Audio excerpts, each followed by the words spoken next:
우리 하나님의 말씀 베드로전서 4장 7절에서 11절 말씀.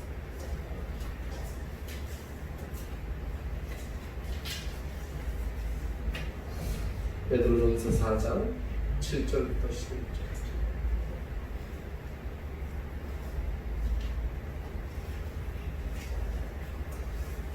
381페이지. 신약성경 381페이지요. 380페이지도 있고 381페이지도 있고.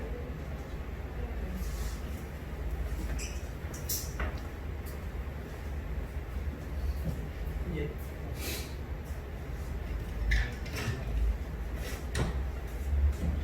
우리 한 절씩 교독하고 마지막 절은 함께 읽도록 하겠습니다. 만물의 마지막이 가까웠으니 그러므로 너희는 정신을 차리고 근신하여 기도하라. 무엇보다도 뜨겁게 서로 사랑할지니 사랑은 허다한 수유를 덮느니라. 서로 대접하기를 원망 없이 하고 각각 은사를 받은 대로 하나님의 여러 가지 은혜를 맡은 선한 청지기같이 서로 봉사하라. 함께 읽죠. 만일 누가 말하려면 하나님의 말씀을 하는 것 같이 하고 누가 봉사하려면 하나님이 공급하시는 힘으로 하는 것 같이 하라. 이는 범사에 예수 그리스도로 말미암아 하나님이 영광을 받으시게 하려 함이니 그에게 영광과 권능이 세세에 무궁하도록 있느니라. 아멘. 예배 그 시황을 영상으로 촬영해서 성도님들 이렇게 예배가 끝나고 나면 링크로 이렇게 보내드리면서 그 생각이 몇 분이나 보시려나 이렇게 생각을 하고 보냈습니다. 지난주인가요? 지난주죠? 지난주에 그 기술적인 문제로 링크 보내는 문자가 그 다음날 갔더니 왜 안 보냈냐고 그래서 제가 속으로 할렐루야 그랬습니다. 보시는 분들이 있는 거예요. 보시고 함께 예배하고 이 자리를 사모하고 하나님의 말씀을 사모하는 그런 분들이 계시는 것으로 인해서 참 기뻐했습니다. 또 이 모든 예배를 진행하는 것에 대한 보람도 또 주님으로부터의 경배라고 생각을 했습니다. 한 1년 정도 된 것 같은데 밤에 차를 몰고 가다가 횡단보도 신호에 걸려서 신호 대기를 하고 있었어요.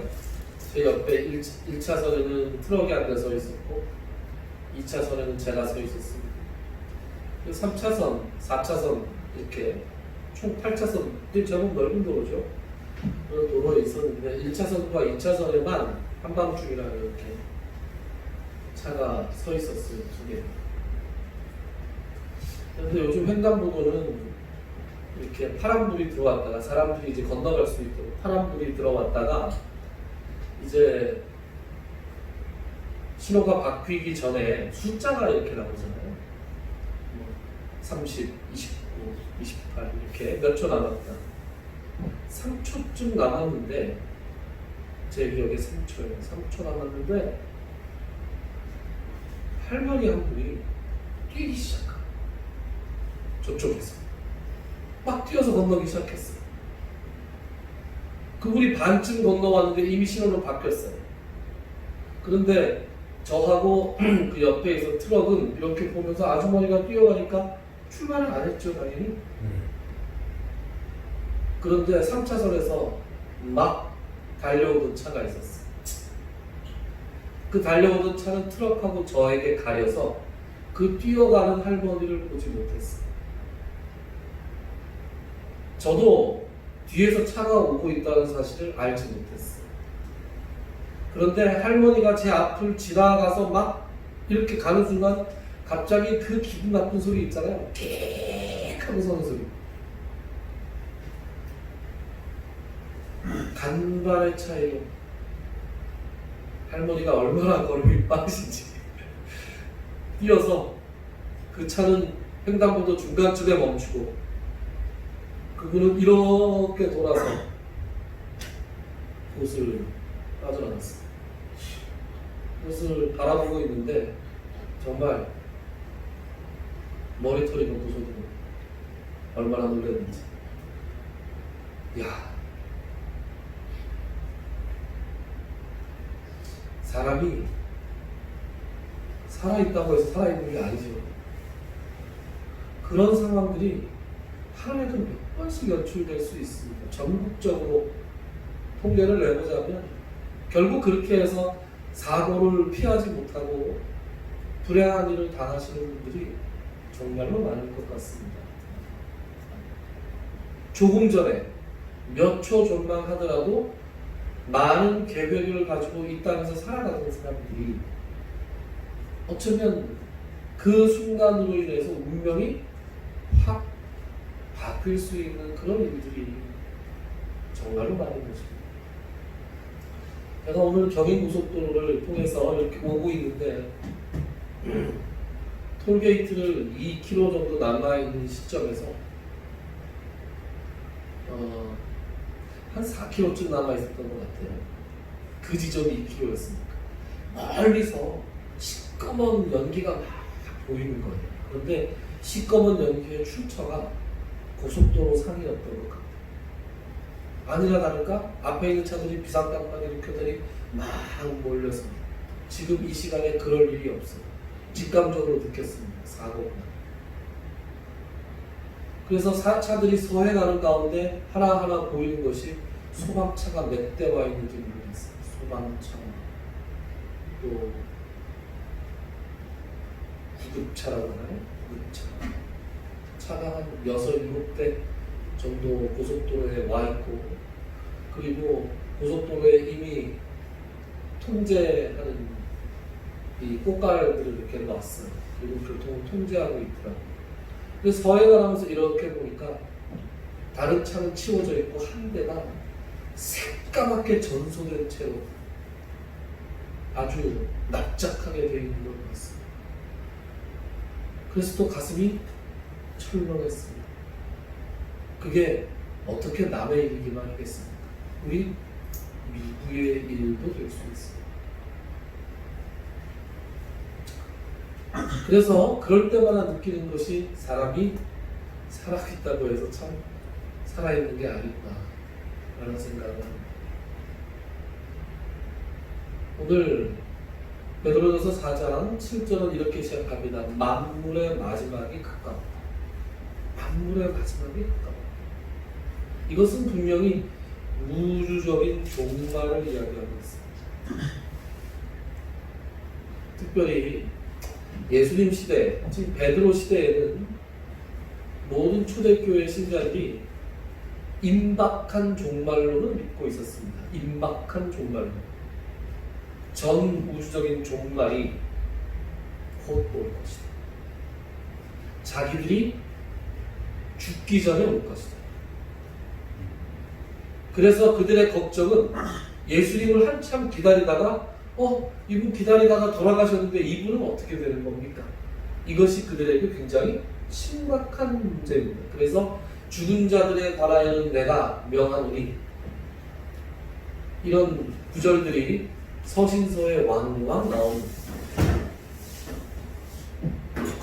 임박한 종말론이 있었기 때문에 초대교회 유무상통이라는 것이 가능했습니다. 초대교회 신자들은 예수를 믿고 자기들이 가지고 있던 모든 소유들을 팔아서 교회에 내고 함께 내 것과 내 것이 없이 살았던 그런 시절이 있었습니다. 그래서 초대교회가 회복되었으면 좋겠다라는 우리가 기도할 때가 있는데 지금 현실에서 초대교회와 같은 유무상통은 거의 불가능하죠. 그러니까 초대교회는 역사상 있었던 하나의 좋은 교회의 형태는 될 수 있을지 몰라도 모든 교회의 이상향이라고 보기는 어렵습니다. 어쨌거나 임박한 종말론이 있었습니다. 우주적인 종말을 원했습니다. 지금 베드로가 이야기하는 것도 만물의 마지막이 가까웠다라는 얘기는 임박한 종말을 의미하고 있습니다. 그런데 그 임박한 종말이 지금 이 시점만 하더라도 벌써 30년째 가고 있습니다. 여러분 30년 전에 뭐 하셨습니까? 제가 항상 30년, 20년 이런 얘기를 할 때마다 우리에게 이렇게 여러분들께 이렇게 여쭤보죠. 30년 전에 뭐 하셨습니까? 30년 전에 저는 돌 씹어 먹고 있었습니다. 그런 얘기들 하시겠죠. 제가 펄펄 날아다녔습니다. 30년이라는 세월은 상당히 긴 세월입니다. 인간의.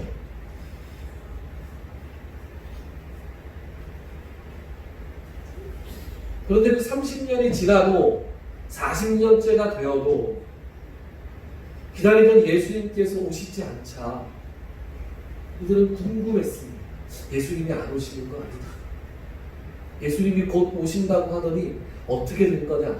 그래서 예수님께서 오시는, 그래서 전 우주가 종말을 맞이하는 그 우주의 종말에 대한 의심이 생기기 시작했습니다. 그 의심에 대해서 베드로가 특별히 당부하고 있는 말씀이 있습니다. 그 말씀이 어디 나오냐면 베드로의 전서에 나오는 것이 아니라 베드로 후서에 나옵니다. 베드로 후서를 한번 찾아보시죠. 베드로 후서는 베드로 전서 다 바로 다음에 나옵니다. 그러니까 찾기가 쉽겠죠? 찾으신 분은 페이지를 말씀해 주시는데 베드로 후서 3장을 한번 보시죠.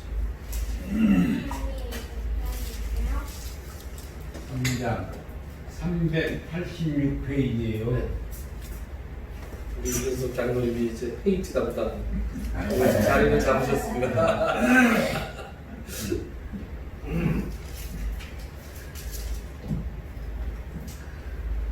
8절부터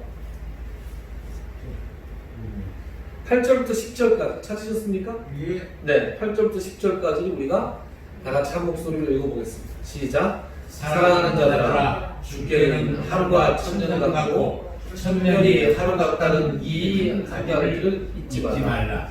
주의 약속은 어떤 일이 더디다고 생각하는 것 같이 더딘 것이 아니라 오직 주께서는 너희를 위하여 오래 참사 아무도 멸망하지 아니하고 다 회개하기에 이르기를 원하시느니라.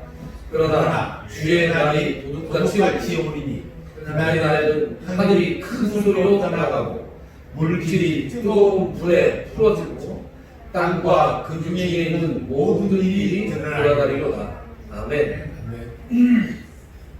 사람들이 의심하니까 이렇게 얘기합니다.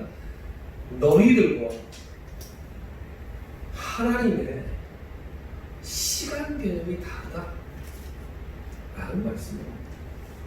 제가 늘 말씀을 드리지만 우리가 베드로 전서를 살펴보면서 제가 여러분들께 몇 차례 강조해서 드렸던 말씀이 우리는 시간과 공간에 갇혀 사는 존재입니다.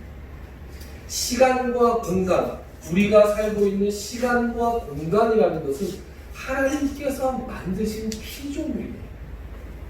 하나님은 시간과 공간 안에 계시는 분이 아니라 우리가 살고 있는 시간과 공간 밖에 계시는 분입니다. 그러므로 시간과 공간 안에 있는 우리는 시간과 공간 밖에 계시는 하나님을 이해할 수가 없습니다. 이해할 수 없는데 그럼 어떻게 믿으란 말이냐? 우리의 이성으로 이해하지 못하는 것도 믿을 수 있는 게 믿음이에요. 그렇지 않습니까? 어떤 순간에 가면 궁극적인 일은 우리의 이성으로 납득이 되지 않습니다. 여러분 동정론 탄생이 납득이 되십니까? 하나님이 말씀으로 천지를 창조하신 것이 납득이 되십니까? 이성으로? 안 되죠. 그러나 우리는 그것을 지금 믿고 있습니다. 그것을 우리가 바로 믿음이라고 하는 것이고 그 이성적으로 믿을 수 없는 절대적인 것을 믿는 그 믿음을 하나님께서 주셨기에 그것이 선물이고 그것이 은혜인 것입니다. 시간과 공간 밖에 계시는 그 분을 베드로가 지금 어떻게 묘사합니까? 주께는 하루가 천년 같고 천년이 하루 같다는 이 한 가지를 잊지 말입니다. 우리에게는 매우 긴 세월인 30년, 300년, 아니 1000년, 3000년이라는 시간이 하나님께는 휙 하고 지나가는 한순간일 수 있다는 것입니다. 한순간이 1000년일 수 있다는 것입니다. 아니 도대체 구체적으로 어떻다는 것이냐? 구체적으로 제가 어떻게 알겠습니까? 구체적으로 알고 제가 여기 있겠습니까? 시간과 공간 밖에 있겠죠. 그리고 나서 시간에 관한 이 시간을 초월해 계신 하나님에 대해서 설명을 한 후에 그 다음에 10절에 보면 이런 말씀이 나오죠. 그러나 주의 날이 도둑같이 오리니 그 날에는 하늘이 큰 소리로 떠나가고 하늘이라는 공간이 없어집니다. 그 다음에 물질이 뜨거운 물에 풀어지고 지금 우리가 딛고 서 있는 이 땅이 없어집니다. 여러분 베드로가 뭔가 본 것 같지 않아요? 여기서부터는 제 상상입니다. 여기서부터 하나님의 말씀이 아니고 순전히 제 요즘 사람들 말로 제 뇌피셜인데 베드로가 뭔가 본 것 같아요. 저는 하늘이 떠나가고 이 물질이 풀어지고 지금 살고 있는 시간과 공간이 다 해체되는 그런 것을 본 것 같아요. 근데 그것을 형언할 수 없으니 그냥 이렇게 써놓은 것 같아요. 우리가 살고 있는 시간과 공간이 다 없어지고 그리고 13절 12절 13절 12절 13절 다시 한번 12절 13절은 제가 읽어볼게요. 12절 하반절에 이런 말씀이 나오죠. 그날에 하늘이 불에 타서 풀어지고 하늘이 불에 어떻게 탑니까? 땅은 타요. 하늘은 못 타죠. 그런데 지금 베드로는 하늘이 탄다고 이야기합니다. 하늘이 탄다는 것은 우리가 딛고 있는 우리가 속해 있는 공간이 해체된다는 것을 물질이 뜨거운 불에 녹아지려니와 우리는 그의 약속대로 의가 있는 곳인 새 하늘과 새 땅을 바랍니다.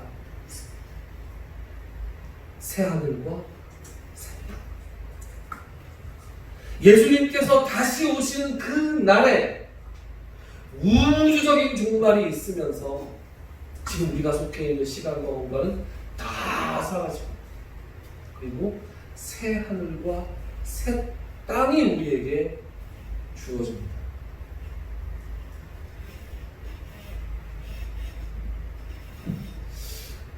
우주적 종말.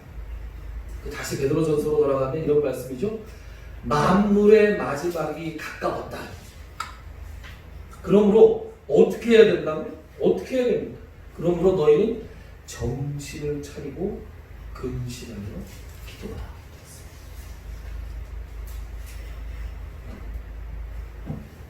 제가 이 말씀을 전할 때 서두에 말씀드린 것처럼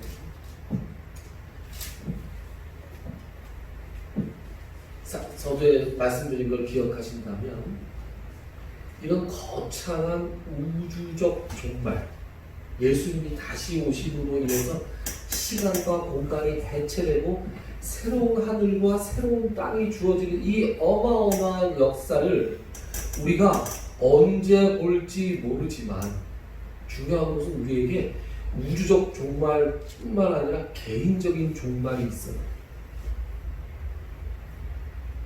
사람이 살아도 산 것이 아니라니까요. 그런 거창한 종말이 우리에게 언제 올지 모르지만 우리는 알고 있습니다. 개인적인 종말이 얼마 남지 않다는 것. 다윗이 시편에서 그런 말씀을 하죠. 우리의 날이 한 뼘 같다.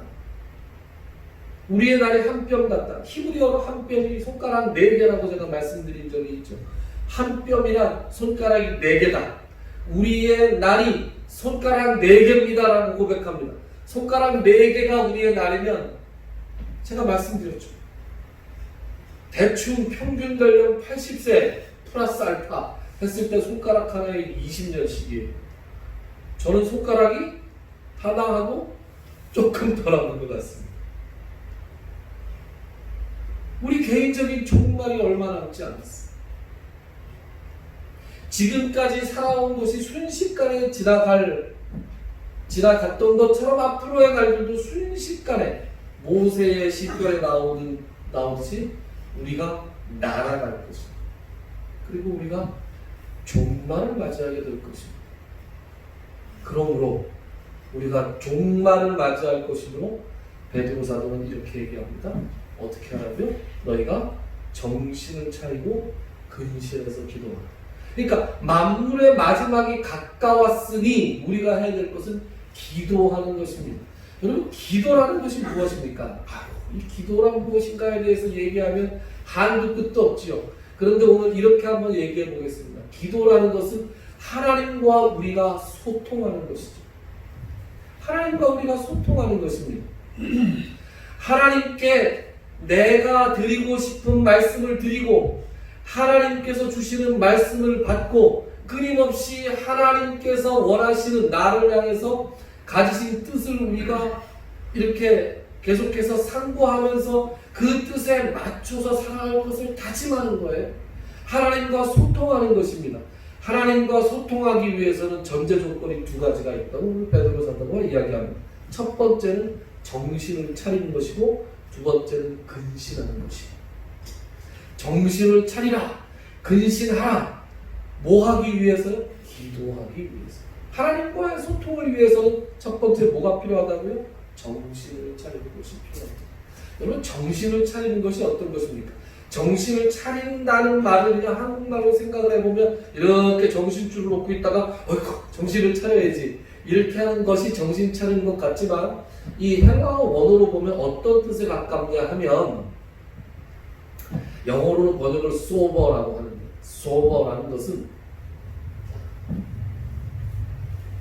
술에 취했다가 탁 깨는 거죠. 그것을 sober라고 해요.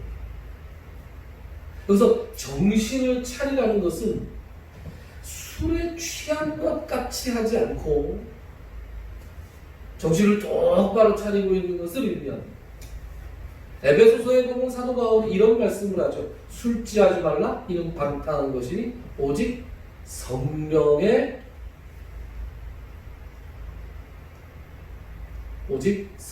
받으라. 까먹었네요. 성령을 받으라. 그래서 성경에서 술 취하지 말라라는 말씀은 항상 어떤 뜻으로 나오냐 하면 지배권으로 나옵니다.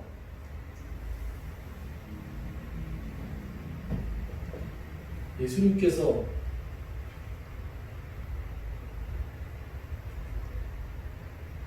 첫 번째 일으키신 기적이 가나의 혼인잔치에서 물을 포도주로 만드신 사건이었잖아요. 예수님께서 제자들과 마지막 만찬을 하실 때 뭐하고 뭐를 드셨어요? 떡과 포도주를 드셨잖아요. 그러니까 술 마시는 것 자체에 대해서 성경은 정죄하고 있지 않습니다. 그런데 사도 바울은 분명히 얘기합니다. 술 취하지 말라, 취하지 말라. 그럼 주장에 맞춰서 먹으라는 얘기입니다. 그런 얘기가 아니라 술에 지배를 받지 말라.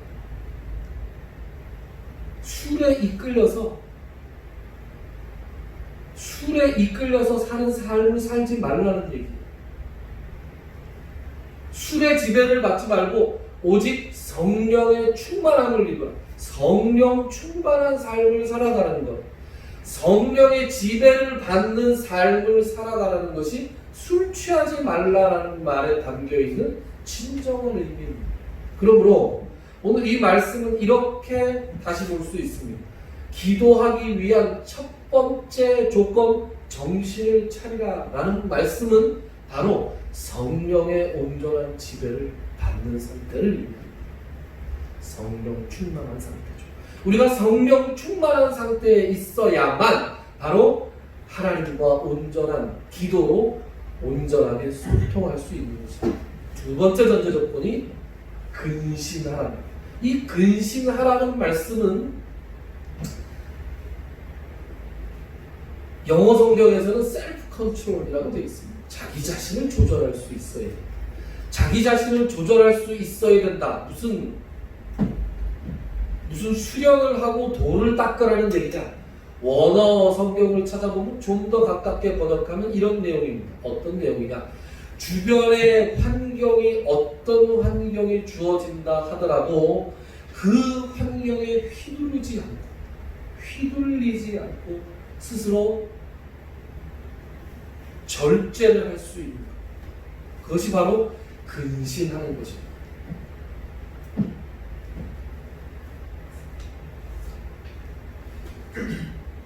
여러분, 제가 여기 매주 이 생명의 떡 우리 주보를 드리는데, 우리 교회 블로그에 가면, 영상으로 보고 계시는 분들도 우리 교회 블로그에 가면 이 주보를 다운을 받을 수가 있어요. 주보를 우리가 비대면 교회에 참석을 못하신다 하더라도 주보를 보실 수가 있습니다. 블로그에 가면 제가 여기에 성경 공부도 올려놨고, 또 이거 앞에 써있는 설교 칼럼도 올려놨는데, 올려놓지 않은 게 여기 한국 교회사 연재하는 것은 올려놓지 않습니다. 이것은 제 오리지널 컨텐츠가 아니기 때문에, 이상규 교수님의 컨텐츠이기 때문에 제가 따로 우리 교회 블로그에 올리지 않았습니다. 주보를 다운받으시면 볼 수가 있습니다. 이렇게 교회에 나오시거나. 근데 여러분들 이거 읽고 계십니까? 예. 이 교회사, 제가 이 교회사를 실은 이유가 그 밑에 나오죠. 한국 개신교 신자들이 성경을 읽는 데는 익숙하지만 교회 역사에 대한 이해가 많이 부족합니다. 특히 세계 교회에 사는 둘째 치고라도 한국 땅에 이 한반도의 복음이 어떻게 전해졌는가에 대해서는 좀 알 필요가 있습니다. 역사를 잃은 민족에게는 미래가 없지 않습니까? 그래서 한국 교회에 어떻게 복음이 전해졌는가를 여러분들에게 조금이라도 알려드리고 싶어서, 가르쳐드리고 싶어서 이렇게 매주 연재를 합니다. 그런데 오늘 제가 실은 말씀에, 제가 오늘 실은 한국교회사에 이런 부분이 있어요. 1910년 이후로 일제강점기가 들어서자 우리나라의 국권이 상실되고, 그리고 조선인들이 좌절을 했습니다. 그 조선인들의 모습을 본 감리교 선교사 무즈라는 사람은 이렇게 썼습니다. 의지할 곳 도무지 없소 라는 조선인의 절망을 보았다. 그리고 이 땅에서 복음을 전할 수 있는 황금 같은 시기가 돼요. 선교사의 눈에는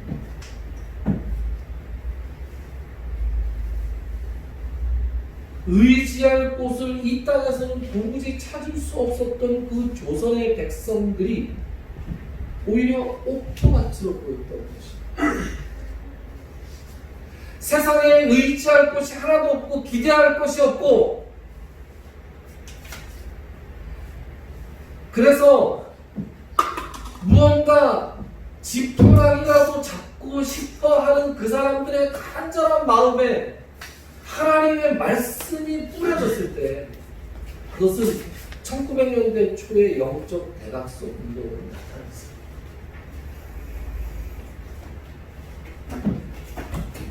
우리는 개인적인 종말이든 우주론적인 종말이든 의식을 잘 하지 않고 살아가는 것 같습니다. 그렇지 않습니까? 의식을 잘 하지 않고 하나님께서 주시는 새 하늘과 새 땅에 대한 간절한 소망도 별로 없을 것 같습니다. 왜냐? 이 땅이 너무 살만한 곳이라서 그런 것 아닌가 하는 생각입니다. 아니 무슨 소리야? 코로나가 이렇게 창궐하고 지금 태풍도 올라오고 지금 나라는 나라가 막 나뉘어져서 서로 싸우고 난린데 그래도 한번 잘 생각해 보십시오. 우리는 이 땅이 아직도 살만하다고 생각하지 않습니까? 맞습니다.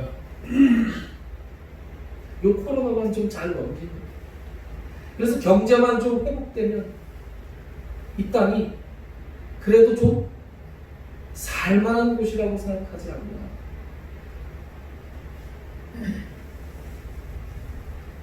하나님께서 이러한 위기를 우리에게 주시는 것,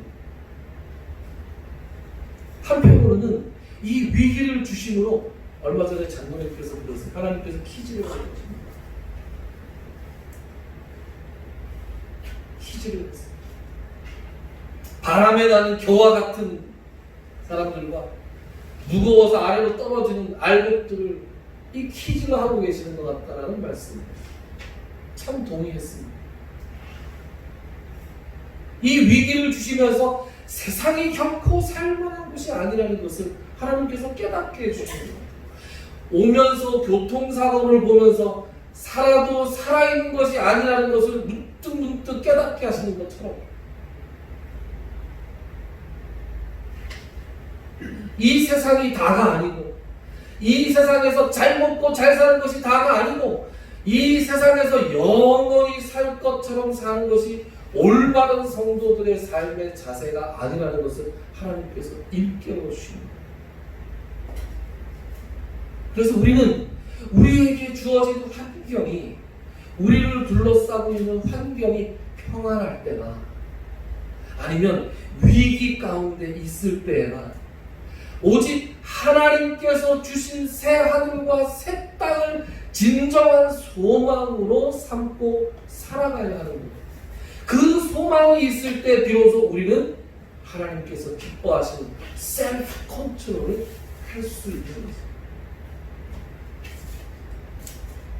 세상에서 척척 잘 끌려가는 것으로 그것이 하나님께서 나에게 복 주시는 것이다. 그래서 내가 이곳에서 천년만년 살 수 있는 것처럼, 그래서 내가 가진 부와 권력과 명예를 내 자식에게 다 물려줘. 아니 세상에 목사가 그러는 법이 어디 있어요?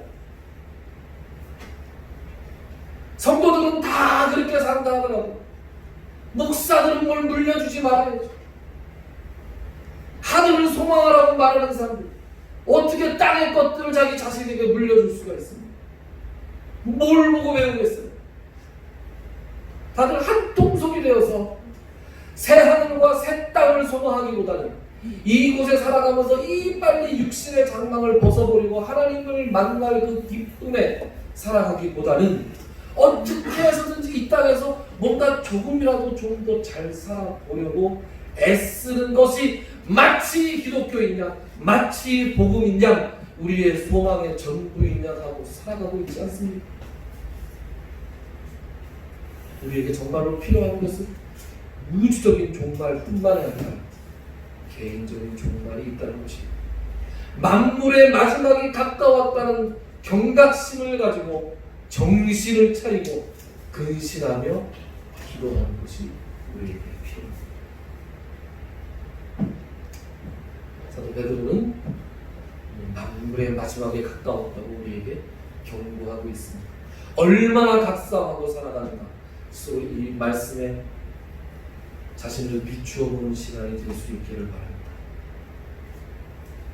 정신을 차리고 근신하는 기도함으로 하나님과 소통할 수 있는 저와 여러분들이 될 수 있기를 주님의 이름으로 축원합니다. 기도합시다.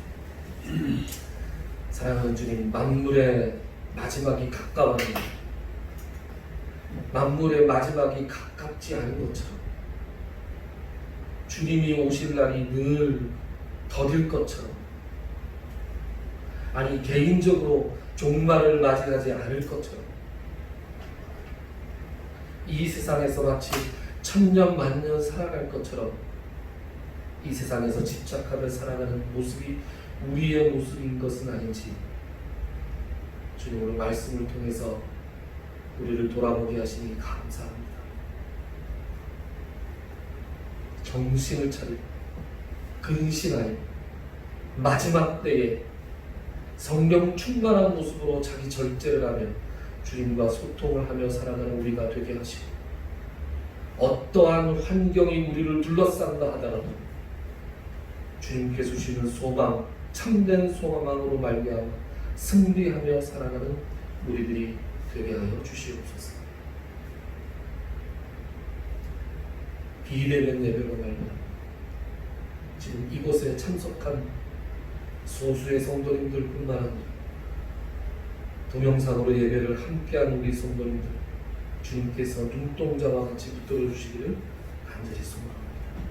어디에 있든지 무엇을 하든지 주님 영육간의 강건함을 지켜주시고 하늘의 새 하늘과 새 땅을 주시는 그 하나님의 은혜와 평강만을 참 소망으로 삼고 살아가는 우리 성도님들이 다 되게 하여 주시옵소서. 예수님의 이름으로 기도드리옵나이다. 아멘.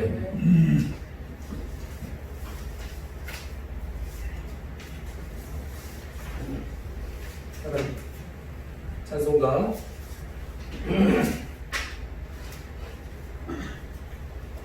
488장 1절과 마지막 절.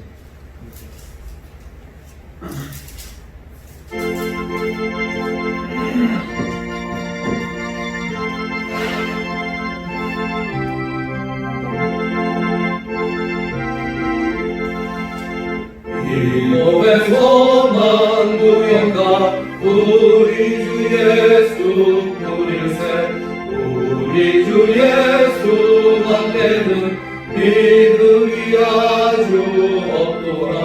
주 나의 반석이시니 그 위에 내가 서리라 그 위에 내가 서리라. 나락은 천국 올라가 하나님 앞에 뵐래 우주의 의를 힘입어 어여시 나로 서리라. 주 나의 반석이시니 그 위에 내가 서리라 그 위에 내가 서리라. 이제는 우리 주 예수 그리스도의 무한하신 은혜와 하나님 아버지의 지극하신 사랑하심과 성령님의 감동, 감화, 교통, 충만하신 역사, 오늘 이 자리에 나와 예배드리고 돌아가는 모든 성도님들과 동영상으로 함께 예배드리는 모든 성도님들 머리 위에와 그들의 가정과 그들이 행하는 모든 사역 위에 이제로 영원토록 함께 있을지어다. 아멘.